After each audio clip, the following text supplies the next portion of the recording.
Assalamualaikum warahmatullahi wabarakatuh. Bismillahirrahmanirrahim. Alhamdulillahi rabbil alamin. Wa bihi nasta'inu ala umurid dunya waddin. Wassalatu wassalamu ala asyrafil anbiya wal mursalin Sayyidina Muhammadin wa ala alihi wa sahbihi ajma'in. Amma ba'du. Saudara-saudara kaum muslimin, warga Nahdliyin, kalangan aswaja Ahlus Sunnah wal Jamaah dimanapun Anda berada. Pada edisi kali ini kita akan membuat video dengan judul Nasab Sadah Ba'alawi, batalkah sebab penelitian dungu? Mengapa membuat video dengan tema ini? Karena ada orang dungu merasa dirinya peneliti lalu membatalkan nasab orang. Nah, kira-kira bisa nggak batal dengan ulah penelitian si dungu itu? Beberapa waktu yang lalu saya menjelaskan bahwa para ulama muktabar yang menjadi rujukan umat Islam Ahlus Sunnah wal Jamaah mengakui nasab Sadah Ba'alawi alaihimussalam. Lalu dungu mengeluarkan pernyataan bahwa saya hanya level pembaca kitab dan bukan level peneliti seperti dirinya, kata si dungu. Nah, kalau begitu ya alhamdulillah saya masih bisa taklid dan mampu membaca kitab para ulama dan orang soleh. Orang seperti saya bisa taklid dan bisa membaca kitab mereka itu sudah luar biasa. Sedangkan dungu yang merasa sebagai peneliti dan mengajukan 13 gugatan dan pertanyaan ternyata hanyalah seorang bodoh dan tidak bisa memahami kitab para ulama. Itu kenyataan. Mengapa dungu tidak tahu bahwa nasab yang telah sah secara syar'i tidak bisa dinafikan dan dibatalkan dengan tuduhan, kecurigaan dan hasil penelitian, kecuali dengan dalil yang kuat dan meyakinkan. Kalau cuma tuduhan dan penelitian gak bisa. Mengapa? Berdasarkan hadis berikut ini. An Abi Hurairah radhiyallahu an, anna a'rabiyan ata Rasulullah sallallahu alaihi wasallam faqal, inna mar'ati waladat ghulaman aswad wa inni ankartuhu. Faqala lahu Rasulullah sallallahu alaihi wasallam, hal laka min ibil? Qala na'am. Qal fama alwanuha? Qala humrun. Qal hal fiha min awraq? Qal inna fiha lawurqan. Qal fa anna tura dhalika ja'aha? Qal ya Rasulullah irqun naza'aha. Qal wa la'alla hadha irqun naza'ahu wa lam yurakhis lahu fil intifa'i minhu. Rawahul Bukhari wa Muslim.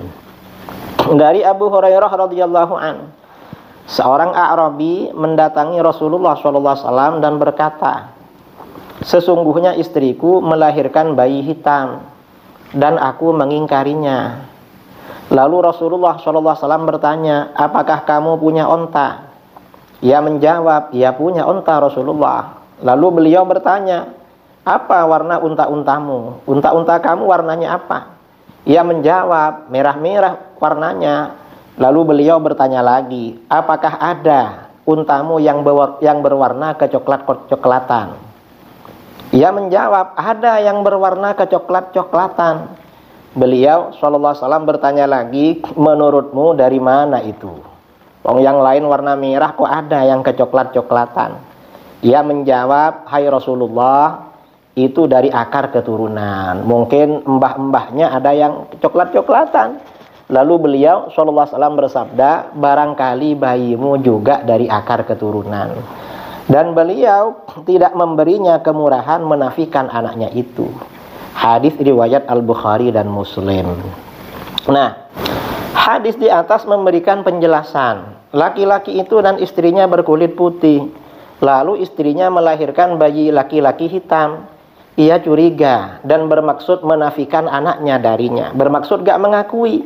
Ternyata Rasulullah SAW tidak memberinya jalan menafikan anak tersebut. Berarti nasab seorang anak yang dinyatakan sah secara syar'i tidak bisa dinafikan berdasarkan kecurigaan dan tuduhan. Kalau cuma curiga dan menuduh, gak bisa menafikan nasab seorang anak. Rasulullah SAW juga tidak menyuruhnya untuk melakukan penyelidikan dan penelitian. Coba selidiki, teliti, barangkali istrimu pernah selingkuh. Gak, Rasulullah gak nyuruh. Berarti hasil penelitian tidak bisa membatalkan nasab seseorang yang telah sah secara syar'i. Gak bisa meneliti nasab seseorang yang telah sah secara syar'i dengan tujuan membatalkan, itu juga tidak boleh. Karena syarak punya kepentingan menjaga harga diri orang lain. Jadi dalam maqasidus syariah itu ada hifdzul a'rad, melindungi harga diri orang lain. Kalau ini diteliti, walaupun hasilnya memang anaknya dari dirinya, istrinya tidak selingkuh, pasti istrinya sakit hati. Loh, saya kok dicurigai? Itu hifdzul irdi namanya, menjaga harga diri orang lain. Kemudian dalam hadis lain, an Uqbah bin Al-Harits radhiyallahu an, annahu tazawwaja ibnatan li Abi Ihab bin Aziz, fa'atathu imra'atun faqalat qad arda'tu Uqbah wallati tazawwaja, faqala laha Uqbah ma a'lamu annaki arda'tini wala akhbartini fa arsala ila ali Abi Ihab yas'aluhum faqalu ma 'alimna arda'at sahibatana faraqiba ila nabi sallallahu alaihi wasallam bil Madinah fasalahu faqala Rasulullah sallallahu alaihi wasallam kaifa wa qad qil fa faraqaha wa nakahat zawjan ghairahu, rawahul Bukhari. Dari Uqbah bin Al-Harits radhiyallahu an, bahwa ia menikahi putrinya Abi Ihab bin Aziz. Setelah menikah, lalu seorang wanita datang dan berkata, aku telah menyusui Uqbah dan wanita yang dinikahinya dulu waktu masih bayi. Uqbah berkata kepada wanita itu, aku tidak tahu bahwa kamu menyusui aku dan kamu tidak pernah bercerita kepadaku. Lalu Uqbah menyuruh orang untuk mendatangi keluarga Abi Ihab dan menanyakan mereka. Mereka, keluarganya, istrinya berkata, kami tidak tahu bahwa wanita itu telah menyusui putri kami. Sama-sama gak tahu. Lalu Uqbah pergi kepada Nabi SAW di Madinah dan menanyakan tentang hal itu. Lalu Rasulullah SAW bersabda, bagaimana sementara telah dikatakan bahwa ia menyusui kamu dan istrimu. Artinya apa? Kamu kok masih mau lanjut sama istrinya? Kan sudah dibilang pernah disusui orang yang sama. Lalu Uqbah menceraikan istrinya dan kemudian istrinya menikah dengan laki-laki lain. Hadis riwayat Imam Al-Bukhari. Dalam hadis tersebut dijelaskan bahwa ada suami istri melakukan pernikahan. Setelah menikah, datanglah seorang wanita kulit hitam dan mengatakan bahwa suami dan istri itu pernah disusuinya ketika masih bayi. Berarti mereka berdua itu mahram sesusu yang haram menikah. Laki-laki itu tidak pernah mendengar informasi dari wanita itu maupun dari keluarganya bahwa ia pernah disusui oleh wanita tadi. Artinya keluarganya gak tahu kalau pernah menyusu sama wanita itu. Lalu laki-laki itu menanyakan keluarga istrinya. Ternyata mereka, keluarga istri juga tidak tahu bahwa putri mereka pernah disusui wanita tersebut. Kemudian laki-laki itu mendatangi Rasulullah SAW di Madinah. Dan Rasulullah SAW menyuruhnya untuk menceraikan istrinya karena pengakuan dan informasi dari wanita tadi. Nah, hadis di atas menyampaikan pesan sebagai berikut ini. Pertama, saudara sesusu bisa disahkan berdasarkan pengakuan seorang wanita yang mengakui pernah menyusuinya. Karena tadi wanita itu yang mengakui. Kemudian lagi, kedua, ternyata Rasulullah SAW tidak menerima hasil penelitian laki-laki tersebut dalam menafikan mahram sesusu dirinya dengan wanita lain. Kan laki-laki itu meneliti, tanya sama keluarganya, sama keluarga istrinya. Ternyata mereka bilang gak tahu kalau pernah menyusu sama wanita itu. Berarti bagaimana? Hasil penelitian tidak bisa diterima untuk menafikan nasab orang lain yang sah secara syar'i. karena Rasulullah gak menerima. Nah, ketiga hadis di atas juga menjadi salah satu dasar dari kaidah syar'iyyah yang berbunyi al-musbit muqaddam 'alan nafi. Pihak yang menetapkan sesuatu didahulukan daripada pihak yang menafikan. Pihak yang menetapkan nasab itu didahulukan daripada pihak yang menafikan. Karena yang menetapkan itu berarti punya informasi lebih yang tidak diketahui oleh pihak yang menafikan itu. Nah, dari sini kita tahu bahwa pengakuan sebagian orang beberapa waktu lalu yang mengaku bermimpi Rasulullah SAW dalam menafikan nasab Sadah Ba'alawi yang dipublikasikan oleh orang dari kelompok tertentu itu mengada-ngada dan tidak bisa diterima. Mengapa? Karena bertentangan dengan dalil-dalil dan kaidah-kaidah syar'iyyah. Artinya apa? Wahyu itu gak ada lagi setelah Rasulullah SAW wafat. Dan untuk persoalan apa itu sudah ada dalilnya, ada syarah pernyataan para ulama. Jangan bikin-bikin begitu. Nah, ini contoh ya kebodohan si Dungu peneliti nasab. Gimana? Di antara kebodohan Dungu yang membatalkan nasab Sadah Ba'alawi adalah penelitiannya terhadap isi kitab Tabaqatu Fuqaha'il Yaman, karya Imam Ibnu Samurah Al-Ja'di Asy-Syafi'i. Beliau wafat setelah tahun 586 Hijriah, yang tidak menyebut satupun keluarga Ba'alawi di dalamnya, di kitab itu yang ada di Yaman. Lalu bagaimana? Karena di kitab ini gak menyebutkan satupun orang dari keluarga Ba'alawi, kata si Dungu, berarti Ba'alawi gak ada, gak dikenal, fiktif, kata dia. Nah, ini artinya apa? Kesimpulan Dungu tersebut menunjukkan bahwa Dungu tidak tahu metode penulisan para ulama dulu dalam bidang hadis, sejarah dan biografi. Dia gak tahu. Dan Dungu tidak bisa memahami kitab yang dibacanya. Coba kitab itu kita baca pelan-pelan, ya. Ini kitab Tabaqatu Fuqaha'il Yaman, karangan Imam Umar bin Ali bin Samurah Al-Ja'di, tahqiq Fuad As-Sayyid, terbitan Darul Qalam, Beirut, Lubnan, Lebanon. Nah, ini pengantar yang mentahqiq kitab tersebut. Dalam pengantar yang mentahqiq ya kitab tersebut mengatakan, kata dia apa? Hadzal kitab yu'tabaru min aqdami kutubit tabaqat al-yamaniyah illam yakun aqdamaha jami'an. Wa qad qasada al-musannif bi tasnifihi ay ya'rifa kullu faqihin yamani halal Yaman munzur Rasul sallallahu alaihi wasallam ila waqtihi huwa wa rasama li nafsihi manhajan tarikhiyan yatadammanu dzikra kulli man tawalla al-ahkam wal qada wal fiqh fi hadhihi al-fatrah minaz zaman. Maksudnya apa? Ibnu Samurah, pengarang kitab ini, membuat metode histori yang mengandung informasi semua ulama Yaman yang pernah memegang jabatan pemerintahan, menjadi hakim, menjadi mufti, dan mengajar fikih. Jadi yang itu aja yang disebut.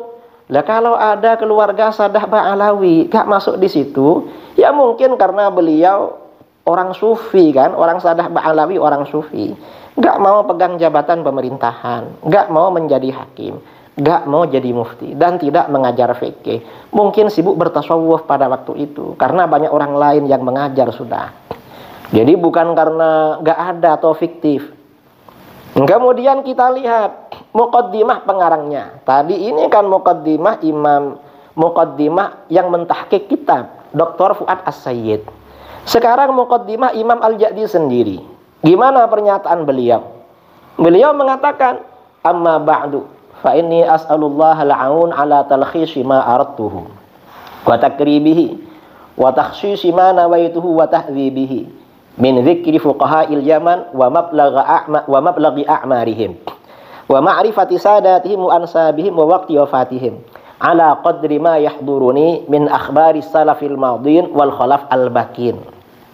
Artinya apa? Kata beliau, merangkum dan mendekatkan apa yang aku kehendaki. Artinya apa? Yang dicatat di dalam buku ini sesuai selera beliau memang, yang beliau kehendaki. Lalu menentukan dan membersihkan apa yang aku niatkan. Apa itu yang dikehendaki oleh beliau dan yang diniatkan? berupa informasi para fuqaha Yaman, batas usia mereka, para penghulu pemimpin mereka, nasab dan waktu wafat mereka, sesuai dengan informasi yang hadir padaku. Artinya apa? Data-data ulama yang ada di dalam kitab Tabaqatu Fuqaha'il Yaman itu sesuai dengan informasi yang beliau miliki. Artinya, kalau ada orang gak masuk di kitab itu, mungkin karena beliau gak punya informasi tentang ulama tersebut. Ini metode yang diakui oleh Imam Ibnu Samurah Al-Ja'di. Kemudian datang si Dungu lalu keluar-keluar bilang, oh berarti ini fiktif, gak ada. Mengapa di kitab ini gak ada? Ya gak ngerti baca muqaddimah kitabnya. Ini contoh lagi ya, contoh kebodohan Dungu dalam memahami kitab. Ini kitab Syihahul Akhbar fi Nasabis Sadatil Fatimiyah Al-Akhyar li Sayyid Asy-Syarif Abdullah Muhammad Sirajuddin ibni Sayyid Abdullah Ar-Rifa'i Tsummal Makhzumi radhiyallahu an wa nafa'ana bihi wal muslimina amin. Nah, di kitab ini beliau menyebut biografi Ahmad Al-Muhajir bin Isa An-Nakib. Lalu beliau bilang, faqad kana lahu aulad minhum Abul Qasim Al-Abah An-Nafat walahu aqibun bi Baghdad walahu zailun fil Yaman ala ma yuqal. Nah, ini yang disalahfahami sama dia redaksi walahu zailun fil Yaman ala ma yuqal. Jadi Ahmad bin Isa An-Nakib memiliki keturunan di Yaman menurut informasi yang dikatakan. Maksudnya apa? Penulis kitab ini tidak meyakini kesahihan informasi tersebut kalau punya anak. Mengapa? Ya gak tahu, karena Yaman itu jauh dengan tempat tinggal penulis ini. Ini kan ulama abad 8 tahun 9. Ternyata tetapi oleh si Dungu dimaksudkan bahwa penulis meragukan nasab Sadah Ba'alawi di Yaman. Diputar balik artinya pengertiannya. Entah sengaja diputar balik, berarti dia ini gak bisa dipercaya, tajahul, atau memang jahil, gak ngerti. Nah, ini saudara-saudara, beberapa bukti ya bahwa kelompok yang mengatakan menjadi peneliti segala macam, lalu orang lain yang mengikuti para ulama yang muktabar dianggap hanya sebatas taklid buta dan mampu membaca. Kelompok seperti ini bohong saudara. Mereka bukan peneliti, mereka bodoh sebenarnya, dungu mereka. Karenanya kita gak perlu mengikuti orang-orang seperti ini. Kita ikutlah ulama-ulama kita dulu yang mengakui nasab para Sadah Ba'alawi. Kita gak usah ikut-ikut membatalkan atau apa. Jadi begitu. Ini yang perlu saya sampaikan ya. Mudah-mudahan bermanfaat. Mudah-mudahan kita semuanya kembali bersatu di bawah naungan Ahlus Sunnah wal Jamaah, Nahdliyin, organisasi Nahdlatul Ulama, dan ormas-ormas aswaja yang lain di negeri kita yang kita cintai ini. Sekian dari saya. Wabillahi taufiq wal hidayah. Assalamualaikum warahmatullahi wabarakatuh.